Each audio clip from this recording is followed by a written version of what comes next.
consagramos aqui agora, nesse instante, o nosso dízimo e oferta, ó Deus. Muito obrigado porque o Senhor tem nos abençoado ricamente e abundantemente, ó Deus. E nós queremos participar da Tua obra, da obra do Teu reino, ó Deus, trazendo aqui uma parte daquilo que o Senhor tem colocado em nossas mãos, nossos bens, ó Deus, para administrar. Muito obrigado, ó Deus, com coração alegre, coração, ó Senhor, desejoso de participar do Teu reino. Nós trazemos aqui nesse instante a nossa oferta, nosso dízimo e Te agradecemos, em nome de Jesus. Amém. Pode trazer na frente, queridos.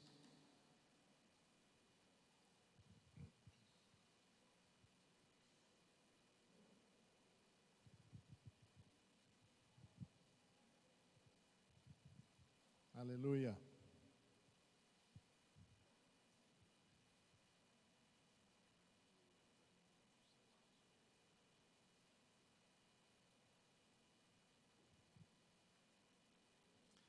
Queridos, só lembrando os irmãos que participaram do trabalho aí do discipulado, né, do treinamento, nós estaremos aí começando a trazer vocês, né, de grupo em grupo, para nós estarmos dando sequência no nossa organização, no ensino, né, e na organização desse trabalho discipulado dentro da igreja. Nós precisaremos de muitos discipuladores, né, para fazer, obrigado Paulo, me lembrando aí que é a data, para fazer essa obra. Então, dia 21 nós estamos chamando alguns. Depois, vamos chamar de grupos pequenos, tá, amados? Mas todos vocês que participaram do treinamento, nós estaremos chamando aí, periodicamente, para a gente estar conversando sobre, direcionando você, ensinando e colocando o trabalho em prática. Amém? Então, nós não paramos. Muito bom foi você ter vindo, participado de tudo. Logo, logo nós faremos um outro treinamento, você que não participou, né, e você poderá participar também, para fazer a obra de Deus, do reino de Deus nessa cidade, amém? Agora vem um desafio bastante grande, vocês com o estômago cheio, eu também, pregar a palavra, isso em meia hora, será que eu consigo? Feche seus olhos, ore por mim.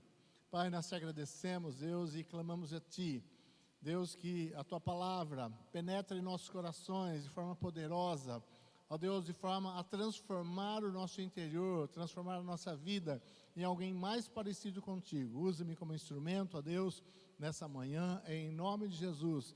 E que, ó Deus, cada um dos teus filhos tenha a mente e o coração abertos nesse instante, para entender a tua palavra em nome de Jesus. Amém, queridos? Vou falar um pouquinho sobre o Evangelho, nós não vamos falar tudo, né? É um assunto que seria bastante extenso, mas bem básico, você já conhece, mas é para que você vá treinando aí para você levar a palavra no dia da conexão, na semana que vem, né, que é uma conexão de evangelismo. Oriento para que nessa conexão o líder conduza a palavra. Você pega a palavra, lógico que todos vão participar, mas que você conduza, amém? Eu não vou colocar aqui o esboço todo, mas depois eu mando para você o esboço, só vou colocar os versículos. Então, ora comigo lá em Romanos 3, 9 ao 12. Estou lendo na NVI.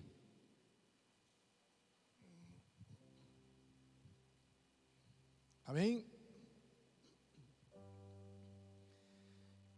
O apóstolo Paulo dizendo: que concluiremos então? Estamos em posição de vantagem? Não.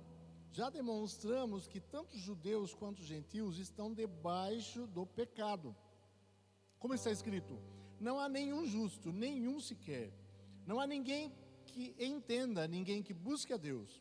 Todos se desviaram, tornaram-se juntamente inúteis. Não há ninguém que faça o bem, não há nenhum sequer. Aí o versículo 23, mesmo Romanos capítulo 3.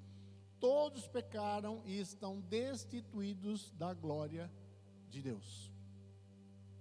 O que nos mostra esses versículos, queridos, além de muitos outros que nós poderíamos colocar aqui, nos mostra a situação do ser humano depois da queda, a situação do ser humano hoje. Uma situação totalmente deplorável. Uma condição de depravação, pecado, perdição. Condição de total separação do seu Criador, de Deus, que tanto ama. Essa é a condição do ser humano, de todos os seres humanos. Todos nós naturalmente estamos nessa condição. O ser humano foi destituído da glória de Deus. A palavra do Senhor nos diz aqui, um ser inútil. Querido, o ser humano se tornou um ser inútil para Deus, porque ele deixou de viver e cumprir o seu propósito, o propósito para que ele foi criado. Se alguma coisa foi criada com propósito, mas ela não pode ser usada para aquele propósito, ela é inútil. Para Deus nós nos tornamos inúteis, sem propósito, sem razão para a existência, sempre buscando algo que possa deixar feliz, mas sempre insatisfeito. Não é essa a condição da humanidade? Fora do propósito, vivendo fora do propósito para qual foi feita, que é glorificar a Deus, e sempre buscando algo que possa deixá-lo feliz. E vai de busca em busca, de conquista em conquista, a vida inteira, tentando alguma coisa que vai ser impossível. Ser feliz, estar alegre, ser feliz. Por quê? Porque ele está separado, desconectado do seu Criador. Então é impossível que o homem viva realmente uma vida feliz, abundante, com satisfação verdadeira, plena, completa, constante e eterna, sem ele se reconectar com Deus. O homem foi destituído da glória de Deus. Significa que um dia ele estava na glória. Alguém que foi destituído de algo é porque um dia ele estava nessa glória. Então o homem foi destituído, e hoje o homem então fracassa completamente em viver essa glória de Deus. Ele não pode. Então essa é a nossa condição geral. Amém? Amém? Essa é a nossa condição.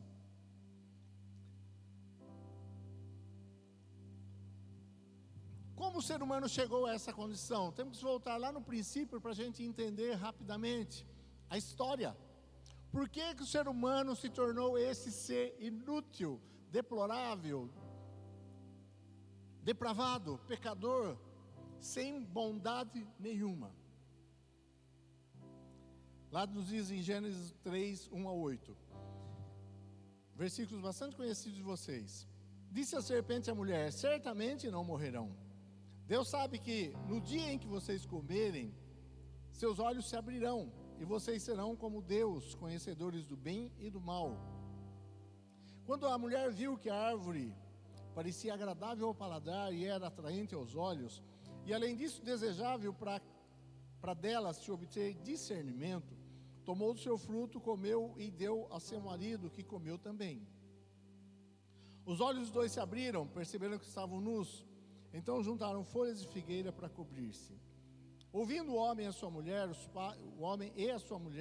passos do Senhor Deus, que andava pelo jardim quando soprava a brisa do dia, esconderam-se da presença do Senhor Deus dentre as árvores do jardim. Gênesis 3, 1 a 8. Nos mostra aqui nesse versículo, se você ler o capítulo completo, você vai entender depois de uma forma mais completa, mas Satanás chega e convence o ser humano de que Deus estava mentindo, de que Deus não era bom, de que Deus estava escondendo coisas do ser humano. E sugere para a mulher, para o homem, que eles desobedeçam a Deus e comam do fruto, que não era uma maçã, do fruto do conhecimento do bem e do mal. E eles ouvem, então, começam a ouvir a voz de Satanás. A partir do momento que ele começa a ouvir a voz de Satanás e obedece à voz de Satanás, então ele está entregando a sua vida, a direção da sua vida para Satanás. E rejeitando totalmente um ser totalmente amável, bondoso, que era o seu Criador. Nós olhando assim, queridos, parece algo muito simples, mas foi uma traição muito desagradável aos olhos de Deus. Porque Deus ama o homem, Deus amava o homem, Deus ama o homem. E Deus, o propósito de Deus para o homem é que o homem pudesse viver em comunhão com Ele, conectado com Ele, e poder participar de quem Ele é, de quem Deus é. Esse era o desejo de Deus. Viver em Deus, viver uma vida de plena satisfação, alegria, e glorificar a Deus, mostrando a esse mundo, governando esse mundo, com o poder de Deus, segundo a vontade de Deus, para mostrar para esse mundo quem Deus é. E o homem então trai a Deus, abandona a Deus, e depois foge da presença de Deus. O homem foge, se esconde de Deus, e não é assim que o homem faz hoje. O homem tenta se esconder atrás de filosofias, e entendimento, e conhecimento, se achando muito sábio, e está cada vez mais imbecil, cada vez mais tolo, cada vez mais sem sabedoria, se achando muito sábio, se achando top das galáxias de sabedoria.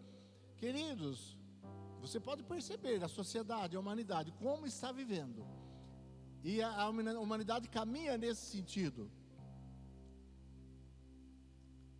Então, Deus não pode mais conviver com o homem, expulsa o homem do jardim, e o homem vai viver a sua vida, dirigindo, tomando as suas próprias decisões, dirigindo a sua própria vida.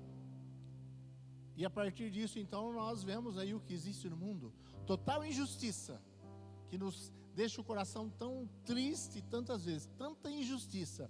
O homem não consegue se governar, queridos, porque ele não foi feito para governar a si mesmo, ele foi feito para ser governado por Deus. Então nós vemos esse mundo caótico, cheio de injustiça, cheio de maldade, e algumas pessoas ainda culpam Deus. Mas se Deus é tão bom, por que existe tanto mal? Porque o homem decidiu ele dirigir a sua própria vida, e ele não tem essa capacidade. E aí você pode perguntar, mas Adão pecou, o que tenho eu com isso? Não fui eu que tomei da árvore lá e comi. Já perguntou isso? Por que eu tenho que sofrer se foi Adão que pecou? Só para você entender, Deus disse: cada espécie gere segundo a sua espécie. A partir do momento, antes de Adão pecar, se ele gerasse filhos, ele ia gerar um filho com um corpo glorificado como ele era. Mas depois que ele pecou, ele começou a gerar filhos pecadores como ele. Um exemplo, os anjos. Vamos dizer que os anjos pudessem casar e gerar filhos. Não podem. Às vezes você vê aquelas figurinhas, né, do bebezinho, anjo. Isso aí não existe, queridos. Anjo é adulto, anjo não é bebê, tá? Mas vamos dizer que anjos pudessem se casar e gerar filhos. Eles iriam gerar o quê? Anjinhos, glorificados, exatamente da natureza do anjo. O homem, antes de pecar, que ele geraria? Homens glorificados, exatamente como eram. A partir do momento que ele pecou, ele começa a gerar homens pecadores. Nossa, consequência do que existe no mundo. Então nós somos pecadores por natureza. Não adianta, porque eu sou bonzinho. Não, todos nós somos pecadores, como nós lemos há pouco. Então essa foi a condição. Nós nos tornamos pecadores a partir do momento que nós somos gerados. Você é gerado em uma mãe, de um pai que é pecador. Então você é pecador, naturalmente pecador, destituído da glória de Deus. Não tem solução, não tem escape. Não há um sequer que tenha nascido, que não tenha nascido nessa condição. Todos estão entendendo? Você está entendendo quão miserável você é? Tá ou não tá? Eu gosto de salientar isso, queridos, porque nessa condição de miseráveis, quando nós entendemos quanto nós somos homens pecadores e miseráveis, é que a graça de Deus pode atuar. Por isso que eu gosto de deixar muito consciente que você é um pobre, cego, miserável e nu, porque eu tenho essa consciência, e a partir dessa consciência, então Deus pode agir em você. Se não houver essa consciência, Deus não age. Mas Deus não abandona o homem. Nós vemos lá no jardim que o homem peca. Deus vem andar pelo jardim no momento que ele vinha conversar com o homem, e ele não encontra o homem. Ele sabia que o homem estava escondido lá atrás da moita, com a mulher dele. E Deus vai até o homem. Deus não abandonou, Deus vai até o homem. Não foi o homem que veio até Deus, queridos. Deus foi até o homem. E assim ainda é hoje. Deus vai atrás do homem. E Deus então organizou, planejou e já profetizou naquele momento. Deus já sabia todas as coisas, que viria um homem puro, perfeito e sem pecado. E esse pagaria o preço dos nossos pecados. Então lá em João 3, 16, 17 nos diz assim: porque Deus tanto amou o mundo que deu seu Filho unigênito, para que todo aquele que nele crê não pereça, mas tenha vida eterna. Pois Deus enviou seu Filho ao mundo, não para condenar o mundo, mas para que o mundo fosse salvo por ele. Deus, queridos, é um Deus plenamente justo, amém? Você entende que Deus é justo? Totalmente justo. E vou abrir um parênteses e dizer aqui para você: Deus olha para a terra e está profundamente insatisfeito com a injustiça do homem na face da terra. Você olha para os noticiários e, queridos, 99,9% das notícias que você ouve é de injustiça cometida pelo homem. Tanta injustiça por egoísmo, pelo egocentrismo do homem, é muita injustiça que nós ficamos indignados. Você não fica? Você não fica indignado? Com tanta mentira, com tanta injustiça, tanta coisa errada acontecendo no mundo, e cada vez pior, não está melhorando, está cada vez pior. Por isso que eu digo que o cálice da ira de Deus está se enchendo, e daqui a pouco ele vem para consertar todas as coisas, para interferir definitivamente na história da raça humana e mudar tudo, para aquele novo tempo que a palavra de Deus nos diz, depois da volta de Cristo. Não falta muito, queridos, porque é muita injustiça constantemente, e o coração do homem está se tornando cada vez mais voltado para o mal, para o egocentrismo, sempre. Isso desagrada plenamente o coração de um Deus santo e justo. Essa justiça de Deus precisava ser satisfeita.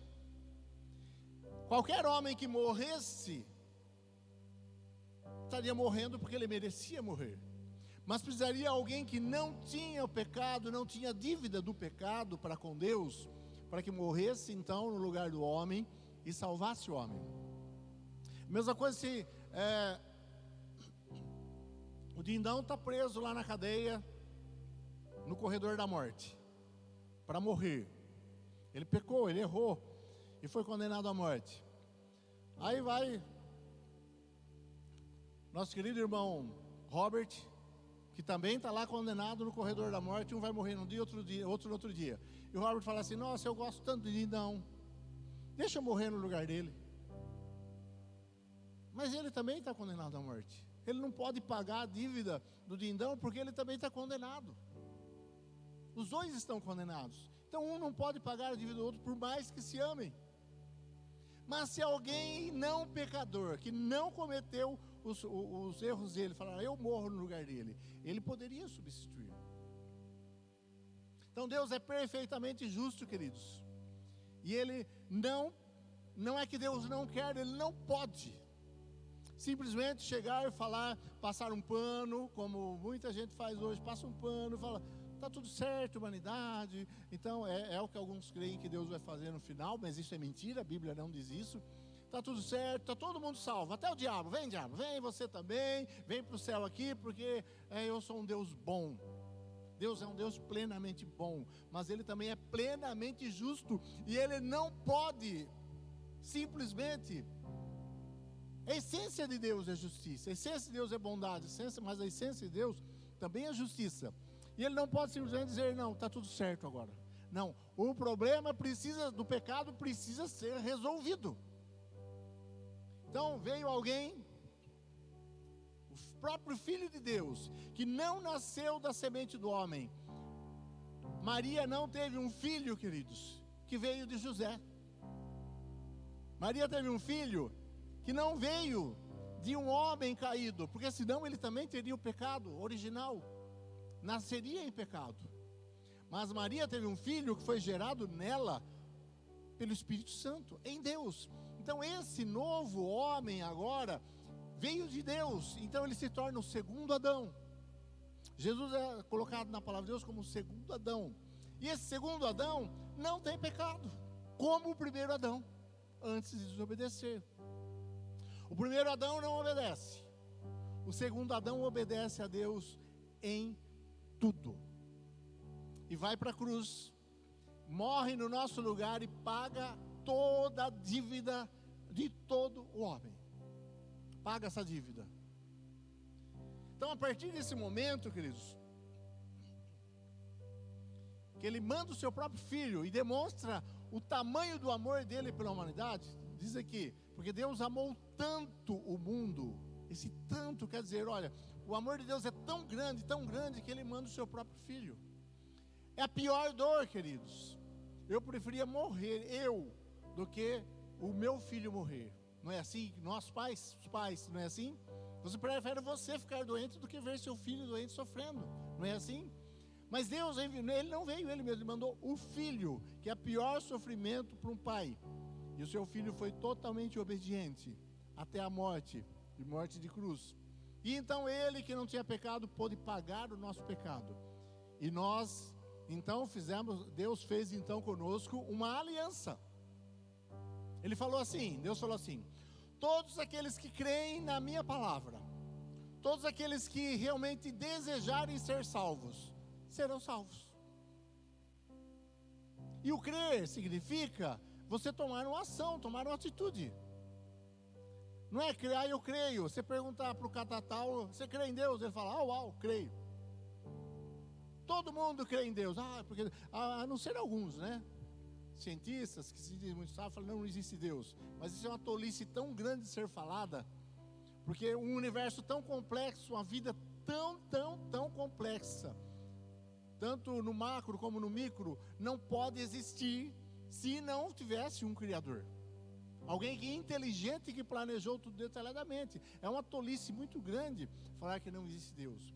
Mas nós cremos nesse Deus, e na palavra que esse Deus diz, e nós cremos essa palavra, então nós tomamos uma atitude de obedecer. Deus está falando assim, todo aquele que crê naquilo que eu tenho falado, ele pode se tornar meu filho. Ele pode ser regenerado, nascer de novo e se tornar realmente filho de Deus. Mas não é todo ser humano é filho de Deus, não. Filho de Deus é aqueles que são regenerados e fazem uma aliança com Deus. Os outros todos são criaturas de Deus e podem se tornar filho de Deus, todos. Mas aquele que ouve a palavra, ouve o evangelho, crê e obedece, deseja obedecer e obedece, faz uma aliança, que nós falamos aqui nessa manhã com Deus, esse então se torna filho de Deus e é salvo. Amém? Todos entenderam? É assim, a salvação está disponível a todo aquele que crê. E crer implica em uma ação. Qual ação, queridos? Obedecer. Obedecer o quê? Aquilo que Jesus disse, que está na palavra. Você crê, então você obedece. Se você não crê, você não obedece. E nessa aliança que nós fazemos com Deus, que eu expliquei já agora há pouco, nós então entregamos a nossa vida a Deus. E nós falamos assim, Senhor, eu quero te obedecer em tudo. Você começa a obedecer em tudo já do começo? Não, mas nós entramos num processo, queridos, num processo onde nós vamos aprendendo da palavra, e o Espírito Santo, não é nós simplesmente, mas o Espírito Santo ele vai nos auxiliando a nos tornarmos obedientes como Cristo na cruz. Cristo, Jesus é o exemplo nosso, e nós vamos então entrando nesse processo, vamos aprendendo a obedecer, e vamos obedecendo e deixando todo o pecado, toda a nossa vida para trás. E a parte de Deus, como eu disse, é nos dar uma vida eterna. Olha o que ele fala lá em Apocalipse 21, 1 ao 4. Então vi um novo céu, nova terra, pois o primeiro céu e a primeira terra tinham passado, e o mar já não existia. Vi a cidade santa, a nova Jerusalém, que descia do céu, da parte de Deus, preparada como uma noiva adornada para o seu marido. Ouvi uma forte voz que vinha do trono e dizia: agora o tabernáculo de Deus, a morada de Deus, o templo de Deus está com os homens, com os quais ele viverá. Eles serão seus povos. O próprio Deus estará com eles e ele será o seu Deus. Ele enxugará dos seus olhos toda lágrima, não haverá mais morte, nem tristeza, nem choro, nem dor, pois a antiga ordem já passou.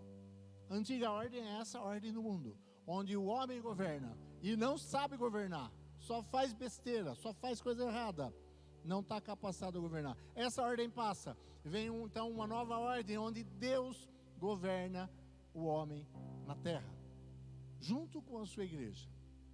Esse tempo, onde não haverá mais dor, não haverá mais tristeza, e o ser humano viverá plenamente satisfeito, completo, pleno, como ele foi criado para viver. E é isso que o ser humano busca a vida inteira, e morre, e não consegue, se ele não estiver com o Senhor Jesus. Uma vida plena de satisfação, prazer, alegria, experimentando o propósito eterno de Deus. Tudo o que o homem sempre buscou. E sabe, eu li uma frase um tempo atrás que dizia assim: o homem experimentará toda a liberdade que ele sempre quis, governando a sua própria vida, sabe onde? No inferno. No inferno o homem vai experimentar toda a liberdade que ele sempre quis. Eu quero governar a minha vida, eu quero fazer a minha vontade, eu quero pecar à vontade e eu não devo nada para Deus. No inferno ele vai experimentar isso. Mas aqueles que desejam obedecer vai experimentar a glória eterna com Deus. Se isso, queridos, move seu coração, então você é um chamado de Deus para viver isso. Você é chamado a Deus. Eu digo para você, se há no seu coração um sentimento de que você é pecador e um desejo de viver na glória eterna com o Senhor, você é chamado de Deus. Você está sendo chamado por Deus para viver essa nova era, essa nova ordem, onde Deus vai governar, um tempo maravilhoso, o melhor tempo de todos os tempos da humanidade. Então, diante de tudo isso que eu falei, o que eu devo fazer para ganhar a vida eterna? Qual é o processo que nós devemos fazer? Primeiro passo: reconhecimento de sua real situação de pecador, que não pode de forma alguma se auto-justificar. Fala comigo assim: eu sou pecador, e não tem nada que eu possa fazer, que possa justificar o meu pecado. Nós somos seres que gostamos de justificar, né? Vou dar um exemplo. Sua esposa te cobra de alguma coisa errada que você fez. O que imediatamente você faz, marido? Ah, mas eu fiz isso por causa disso e disso, disso. Não é assim? E a mesma coisa a esposa.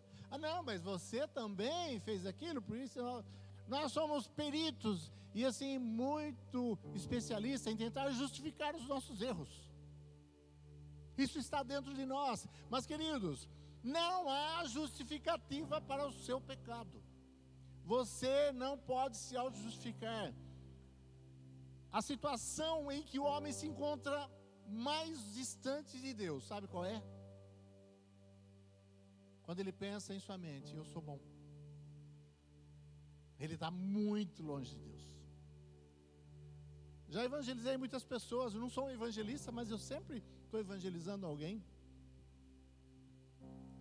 E você conversa com a pessoa e a pessoa fala assim: mas eu sou um homem bom. Aí já cheguei a falar assim de uma forma dura: ó, essa é a pior situação para você, porque você não é bom, você não presta, como eu, como ninguém, nós, nenhum ser humano. Enquanto você não encarar que você não é bom o suficiente, nunca você vai alcançar a salvação. Nós não somos bons. Então, a partir do momento que você percebe, que você tem essa consciência: eu não sou bom, eu tenho um monte de erro, e parar de ficar tentando se auto-justificar: ah não, mas eu pago minhas contas, ó, eu não matei ninguém, não roubei, não prostituo, eu não faço tantas coisas, queridos. Isso não é nada mais do que a sua obrigação. Mas você continua sendo mau. Pecamos o tempo todo em pensamento. Você é egoísta. Uns no nível mais alto, outros no nível mais baixo. Mas nós somos egoístas. Pensamos sempre primeiro em nós e depois os outros. Primeiro os nossos filhos, depois os outros. Primeiro nossa família, primeiro nós. Primeiro aquilo que me faz bem e depois os outros. A nossa tendência é essa, somos egocêntricos.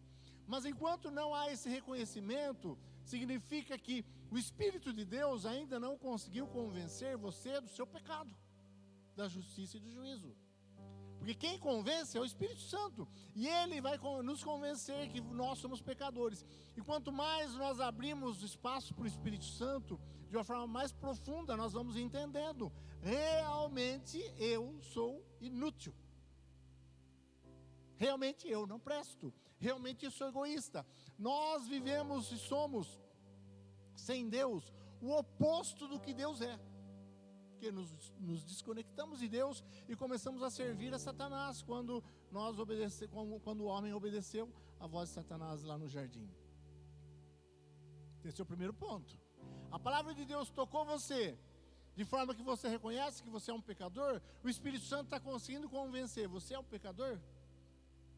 Primeiro passo. Se convenceu, o segundo passo: arrepender-se de sua vida passada e de seus pecados. Jesus começou pregando o Evangelho, que jeito?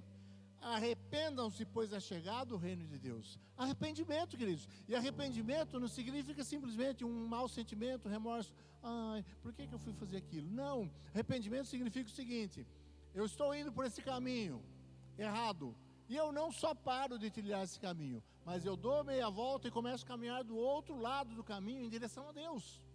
Isso é arrependimento. Nós conseguimos abandonar nossos pecados todos de uma vez? Não, queridos, é um processo. Mas precisa entrar no processo, precisa dar essa meia volta e começar a caminhar em direção a Deus.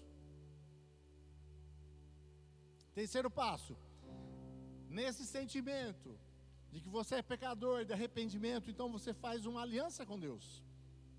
Você decide e faz uma oração: Senhor, eu quero obedecer. E a partir daquele momento, então, você se entrega ao Senhor. Senhor, a minha vida pertence a Ti, não pertence a mais ninguém. A minha vida é Sua. E o que o Senhor quiser fazer da minha vida, o Senhor faz. Eu estou aqui disposto a obedecer. Deus tem paciência, queridos, porque muitas vezes Ele nos manda fazer algumas coisas, Ele nos direciona: abandona esse pecado, faz isso, não faz aquilo, e nós continuamos ali teimando, não dando muito valor, muita importância, e vamos caminhando naquele erro. Mas Deus é paciente, e Ele conhece o nosso coração, sabe do nosso desejo de obedecer, e Ele vai trabalhando em nós, para que nós sejamos mais parecidos com Cristo, que esse é o nosso alvo. E o quarto e último passo: ligar-se ao corpo de Cristo, a igreja. Ninguém pode: eu tenho uma aliança com Deus, mas eu não me uno à igreja, eu não me conecto ao corpo. É um membro decepado do corpo, morre rapidamente, apodrece, porque não está ligado ao corpo. Então a necessidade de você se ligar ao corpo, se ligar à igreja, ser discipulado para aprender a desenvolver um relacionamento com o Criador, que é isso que nós fazemos aqui, queridos. Nossa proposta, nosso projeto de igreja diz respeito a levar você a desenvolver um relacionamento com o seu Criador e se tornar cada vez mais parecido com Ele. Então tudo que nós fazemos é nesse propósito e com esse objetivo. Bem rápido e corrido, mas você entendeu? Entendeu? E agora então eu vou mandar esse esboço para você lá nos grupos. Você vai estudá-lo. Acho que eu vou mandar também uma outra historinha que eu conto sobre a salvação, toda a história da humanidade. Talvez eu mande também. Você vai estudar, vai ler, vai se preparar. E esse é o Evangelho, do seu jeito. Eu coloquei aqui de uma forma, mas do seu jeito, essas verdades você precisa passar para os outros. E nós, queridos, queremos que de uma forma assim muito ampla, em toda essa cidade, que essa cidade, cada morador dessa cidade, ouça esse Evangelho. Não um Evangelho: vem cá, você vai ser abençoado e vai ficar rico. Não, o Evangelho: vem cá, você não presta, você precisa se converter, você precisa se entregar a Jesus, você precisa ser salvo, você precisa fazer uma aliança com Ele. Vem cá, você pertence ao corpo. Esse Evangelho. O Evangelho que confronta. Não é o Evangelho que fala assim: não, se você não vir para Jesus, se você não vir para a igreja, você vai para o inferno. Não, mas que mostra a realidade que a pessoa vive e o que Deus tem para ela, a outra realidade que Deus tem para ela. Amém? Nós queremos, o sonho que Deus colocou em nosso coração é que toda essa cidade ouça esse Evangelho. Amém? Ah, já ouvi uma vez, vai ouvir de novo. Mas que toda essa cidade ouva esse evangelho completo. E possa ter uma oportunidade, em algum momento, de se entregar ao Senhor Jesus. Nós estamos aqui para isso. E assim o nome do Senhor será glorificado através de nós. Ele não é glorificado porque nós cantamos aqui. Ele é glorificado porque mais e mais pessoas vão conhecendo ao Senhor e vêm aqui cantar e adorar e louvar juntamente conosco. Amém? Coloque-se em pé, por favor.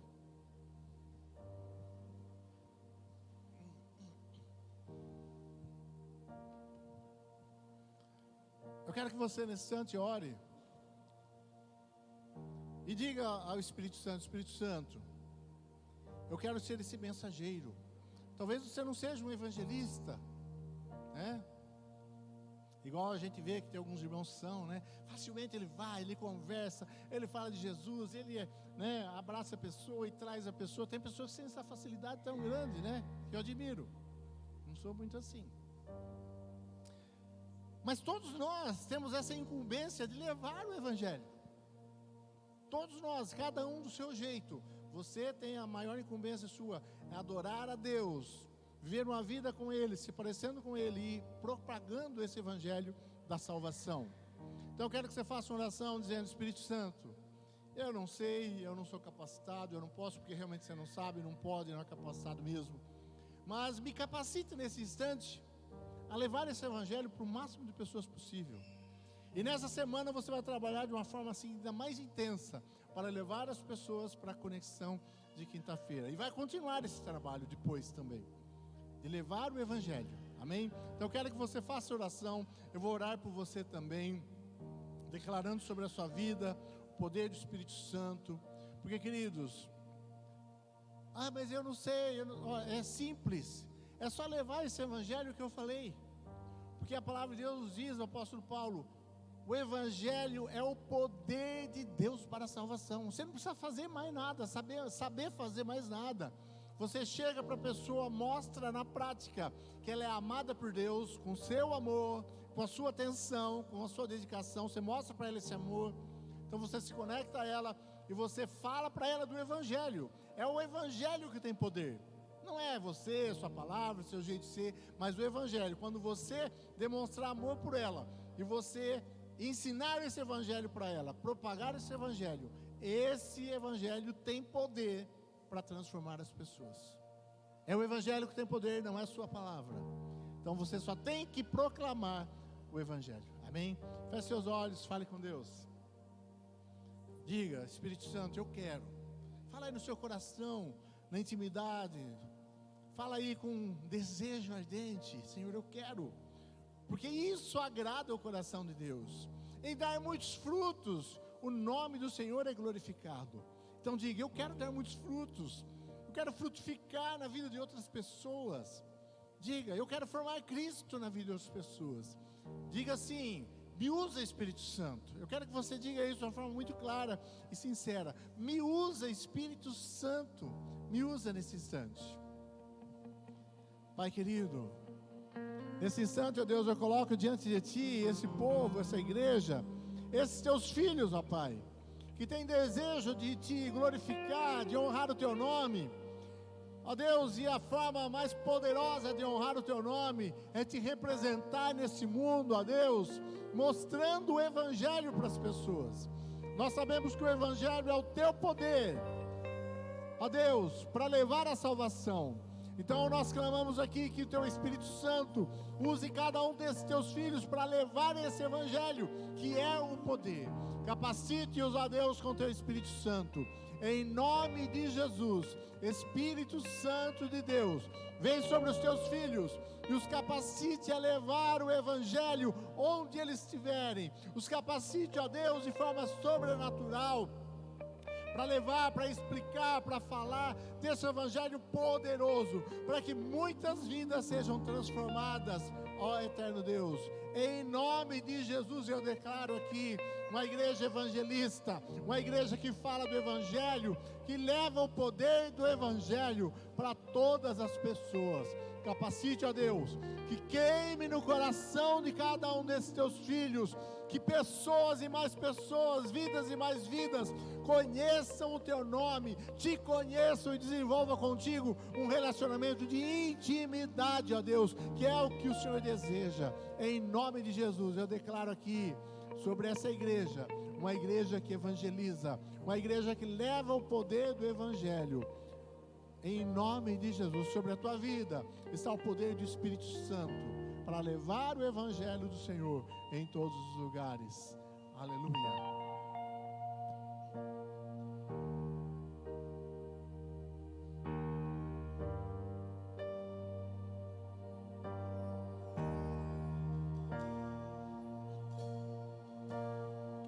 Pelas provas, pelas dores, vinho novo farás.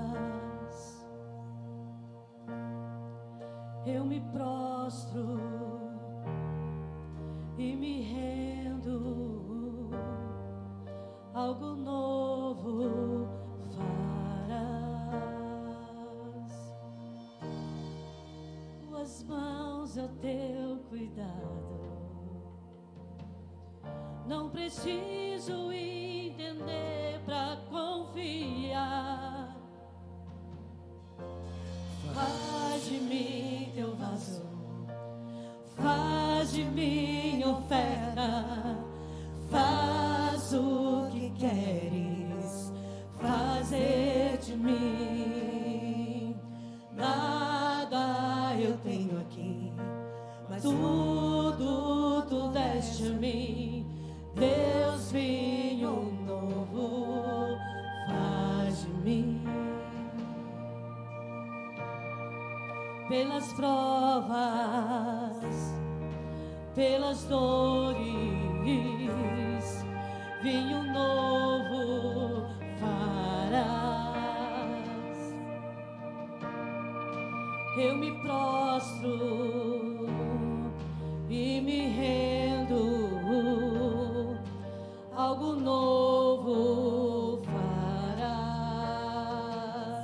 Eu me entrego em suas mãos, aos seus cuidados. Não preciso entender pra confiar. Faz de mim teu vaso, faz de mim oferta, faz o que queres fazer de mim. Nada eu tenho aqui, mas tudo tu deste a mim. Deus, vinho novo faz de mim. Deus, vinho novo faz de mim. Onde há vinho novo, há novas forças, há esperança. O reino chegou, deixa o meu passado, pois teu novo fogo arde em mim.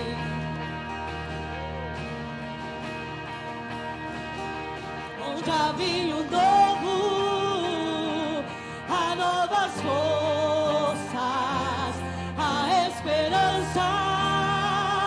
O reino chegou, deixa o meu passado, pois teu novo fogo arde em mim.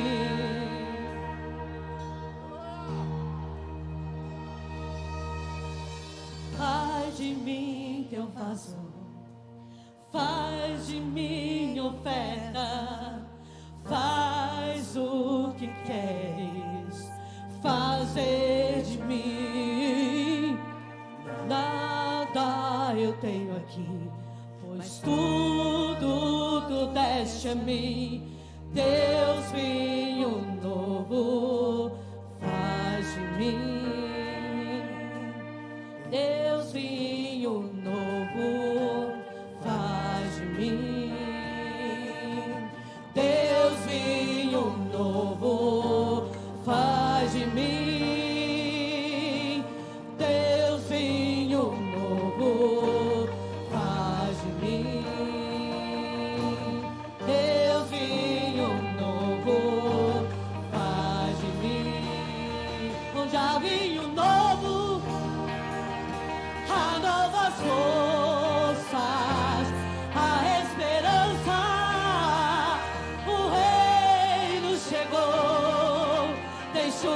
passado, pois seu novo fogo arde-me,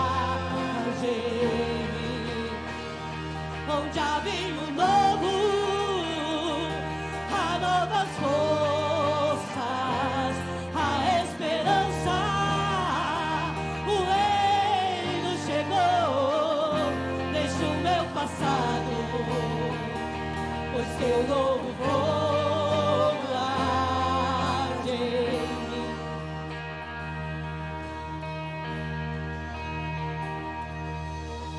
Faz de mim teu vaso, faz de mim oferta, faz o que queres fazer de mim.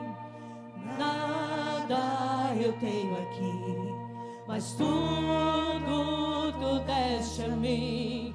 Deus, vinho novo, faz de mim.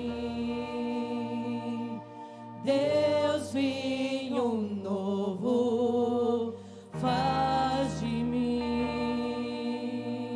Com seus olhos fechados.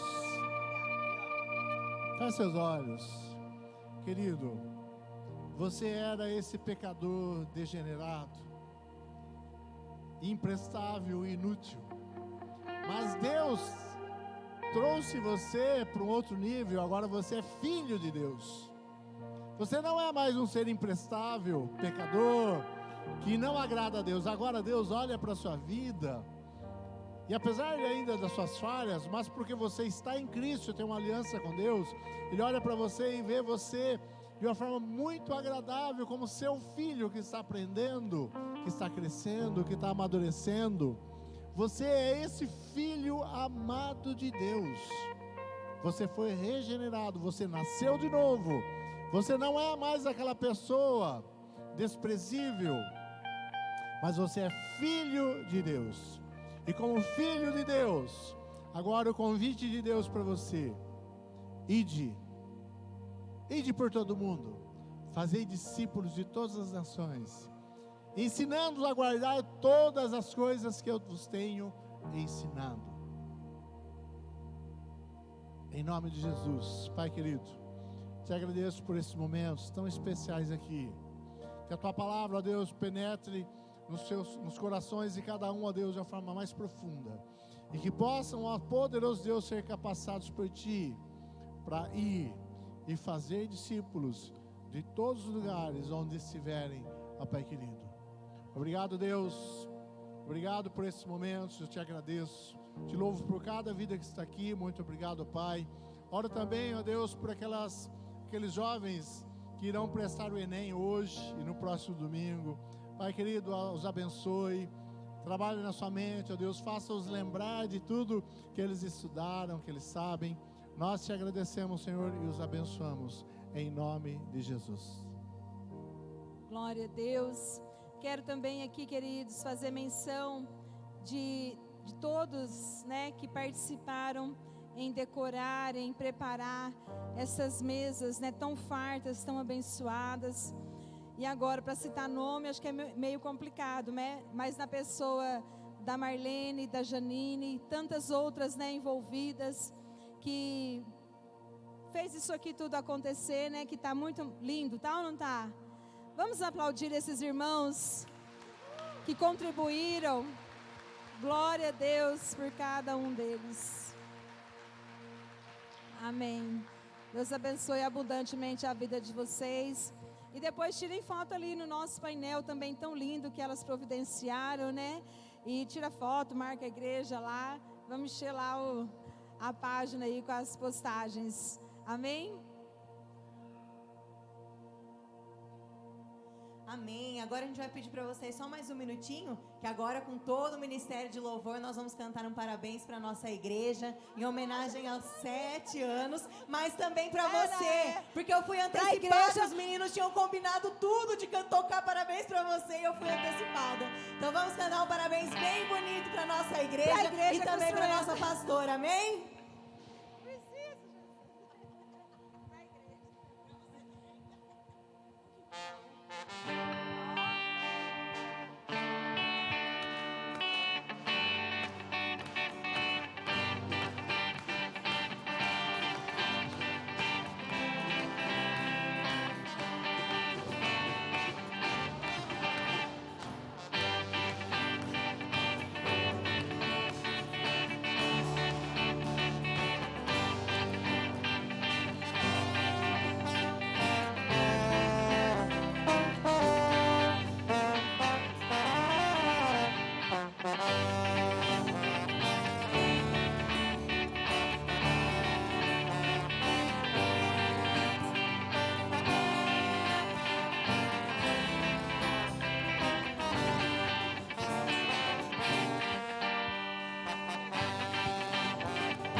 Uma abençoada semana a todos. Sejamos a extensão do amor de Deus em cada dia dessa semana. Cumprimente pelo menos umas 20 pessoas. E a todos que estão conosco pela primeira vez, nossa alegria em tê-los conosco. Deus abençoe.